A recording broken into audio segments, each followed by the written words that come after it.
ഞാനൊരു cancer survivor ആണ്.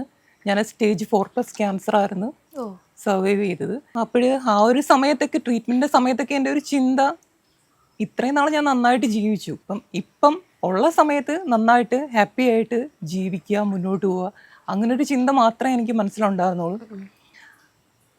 അങ്ങനെയൊക്കെയാണ്, ഹാപ്പി ആയിട്ടിരിക്കുക അത്ര. എനിക്ക് തോന്നുന്നു ഇതൊരു വാല്യുബിൾ വേർഡാണ്. പ്രസന്റ് എന്താണ് അതിൽ എൻജോയ് ചെയ്യുക. പലരും നമ്മൾ പല പാസ്റ്റിനെ പറ്റിയും ഫ്യൂച്ചറിനെ പറ്റിയും ആലോചിച്ച് വറീഡ് ആയിട്ട് യാതൊരു കാര്യമില്ല. ഉള്ള സമയത്ത് പിന്നെ നമുക്ക് ഫ്യൂച്ചറിന് വേണ്ടിയിട്ട് നമ്മൾ വർക്ക് ചെയ്യണം, ഹാർഡ് വർക്ക് ചെയ്യണം, അത് ചെയ്തുകൊണ്ടിരിക്കുക. പക്ഷെ ഉള്ള സമയത്ത് സന്തോഷവും സമാധാനമായിട്ട് പോവുക, എങ്കിലേ നമ്മുടെ ലൈഫ് മുന്നോട്ട് പോകൂ. ഞാനൊരു ക്യാൻസർ ഈ ഒരു സ്റ്റേജ് 4 സത്യത്തിൽ സർവൈവ് ചെയ്ത് വരേണ്ട ഒരു കേസേ അല്ല. അപ്പം അത്രയും എൻ്റെ ഒരു മാനസികമായിട്ടുള്ള എൻ്റെ ഒരു ഇതുകൊണ്ടാണ് ഞാൻ സത്യത്തിൽ മുന്നോട്ട് വന്നത്. കാരണം ട്രീറ്റ്മെൻറ്റ് സമയത്ത് പല സമയത്ത് നമ്മൾ പോകാം എന്നുള്ളൊരു സിറ്റുവേഷൻ ഉണ്ടായിട്ടുണ്ട്.